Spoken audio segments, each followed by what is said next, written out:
it through the first 4, and now we're moving along, but rough waters ahead. Literally. Level 5 is Surf City, and the difficulties are based on the controls alone. I wouldn't say there's a error or flaw in the programming or anything like that. The controls are just very hard to master. Now, the concept is easy, but making it all the way through will take a lot of practice.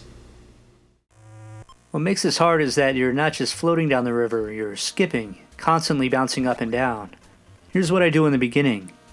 I stay back for the first 4 going up and down.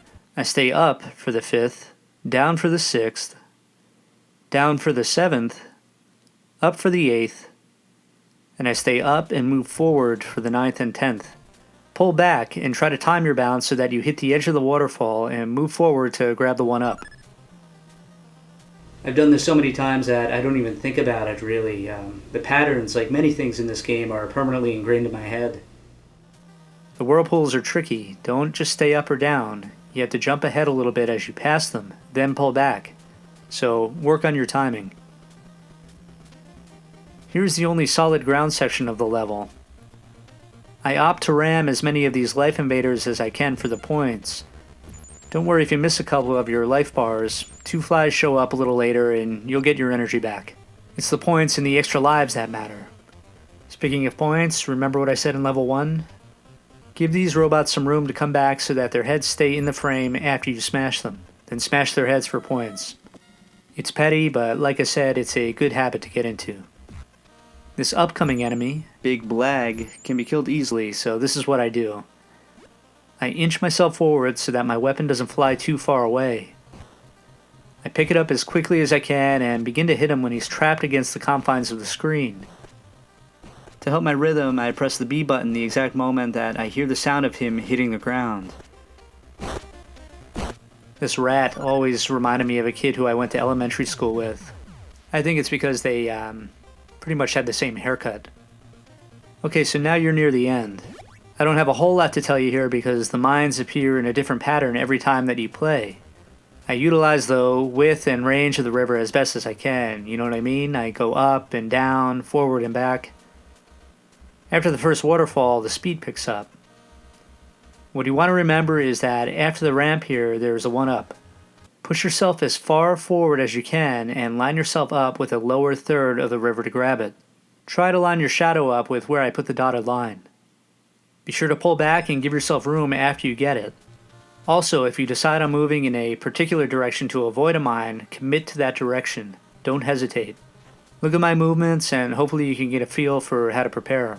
Luckily, there are only 3 mines after the 3rd jump, so the very end is the easiest part.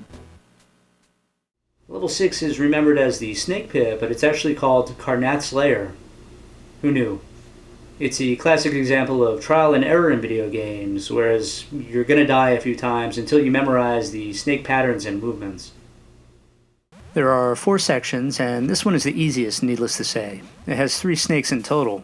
You want to stay on top of them as they move from wall to wall, and to climb them while they move up, press the A button. No need to press up, you'll move automatically. Wait, what's going on here?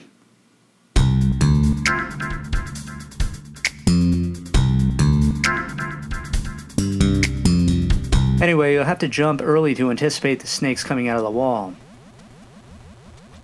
When the blue snake goes down, wait for it to come back up. Jump on it as it ascends towards the exit. Section 2 has a warp in the beginning of it that'll bring you to level 8, and I'll show you how to get it later. There are 6 snakes in this one. Drop down and stay as far left as you can to avoid the spikes. Jump over them and follow the snake to the wall. Allow yourself to drop down to the platform and follow the second snake up while jumping over the same spikes again. This is the hardest part of the section, and there may be a better way to do it. I wait until the end of the tail, and then I jump lightly to the front of the snake to avoid the spikes above and below. The 4th snake only requires you to jump over 3 spikes. Wait until the 5th snake begins to create safety over the second set of spikes, and then stay there until the front comes around. The final snake just moves in a straight line towards the exit, but it's a little quicker, so take note. In some ways, Section 3 is the hardest of them all, with 7 snakes to worry about. The movements of the first one may seem confusing at first glance, but you only have to avoid one set of spikes as you stay up and move to the right. The second snake comes out of the wall from below, and I jump out of habit just to be safe. Wait here until it comes around and prepare to jump diagonally between two spikes. This is easier than it looks, and I'll show you why. For whatever reason, you can jump through the bottom left of the top spikes. I mean, look at that. Pretty lenient. You won't make it if you try to jump these 3 spikes here, so wait until the front comes from below. Just hang out in here for a second or two.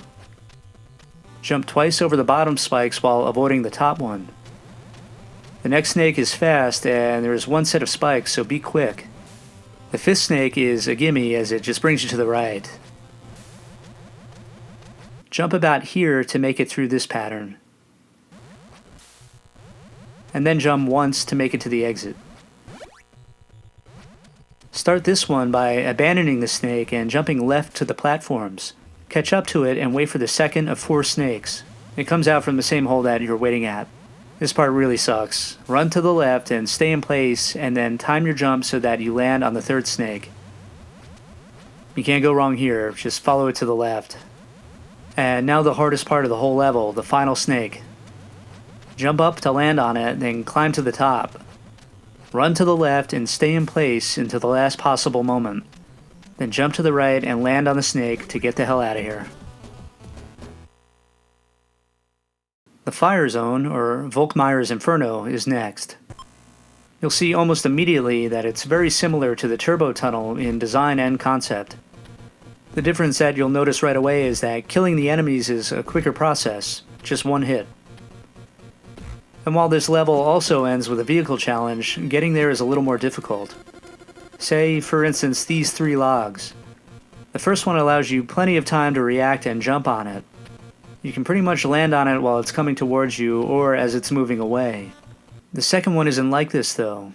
You'll have to wait and jump at the exact moment that you see it coming into the frame, because by the time you come down and land on it, it'll change directions. Pretty sneaky. And the third one is exactly like the first, so it's really only the second log that should give you trouble. This part coming up kind of reminds me of the swinging crane in Karate Kid. You have to quickly react to the rat rockets coming from both directions. I headbutt them here, but you don't have to. You can just time an ordinary punch to kill them. The next time they show up, there are 4 of them and they move faster. You definitely don't want to headbutt them this time because, well, you see what happens. Just stand in the middle and punch. There are 2 more enemies and then the board literally turns into a fiery hell pit. I really love the graphics here. The second half of this level is a lot like the Snake Pit in that it requires a lot of memorization. So really, the most that I could do for you is show you what comes your way. There are, again, 5 sections. In the first, you have to move through the openings of these electrical barriers. It starts off with 4 before there's a break. There should be just enough time to react as to where the openings are, so move accordingly. The next part has 8 barriers. After these, there are 4 that separate as you approach them. Go up, down, stay in place, then up again. Move forward to about here and go up, down, and up. The fireballs in section 2 come at random, and I usually stay up. It's not totally safe up here all of the time, but it's where I feel comfortable. At this point, an extra life appears in the middle of the screen, so you want to get down there to anticipate it. Try not to go down too soon because this is what can happen. If you're willing or able to count it, the 1-up comes after the 46th fireball. I just use an internal clock to know when to start moving down. As you saw earlier, that clock isn't exactly perfect, which is probably why I always oversleep. It seems never ending, but by the time you get the 1-up, you're about 2/3 of the way through. And it's important that you always try to get it, because even if you die shortly after grabbing it, it'll reappear when you restart the section. And that's not the worst thing in the world, because your point ticker is still racking up the points after you continue. Theoretically, you can keep intentionally dying after you get the 1-up and just rack up your score. This section is high anxiety. Again, there's no pattern to the bombs, so just stay a little up in the screen above the black line while they rise, and then move below the line when they fall. That'll buy you some reaction time. There are 4.5 waves of bombs here, and in each wave the bombs move at the same speed, so at least there's that. What makes this really hard though is that the bombs start falling before they're even finished rising, and vice versa, so there's virtually no time to prepare. The 5th wave is the shortest because the bombs only rise and there's a 1-up at the very end of it, so be sure to stay as high up as you can go. Alright, things get a little crazy now. Stay just above the black line for the first 3, stay in place, then go up, down, down, up, up, then come back to where you started. After 3, immediately move forward as far as you can go. Pull back, move forward, then pull back before the very last section. The electrical barriers will blink and reveal where you need to go. It'll increase in speed and it'll become very difficult to react. I don't think it's useful to look back and forth between Rash and the barriers to see where you're lined up. I keep my eyes focused entirely to the right of the screen where the barriers appear, and I use parts of the background as visual reference points. I'll line them up accordingly by using the corner of my eye without actually looking over. It's kind of like parallel parking a car or hitting a curveball. You just have to trust your hand-eye coordination skills. Even so, you need to know which directions to go beforehand, especially towards the end, so study this section if you need to memorize it. I had to do this several times before I got good at it, so don't give up, don't get discouraged. Truthfully speaking, that is my least favorite level in the entire game, but listen, if you've made it this far, then you're more than halfway through the game, so be sure to keep checking back as we make it through all the way to the end.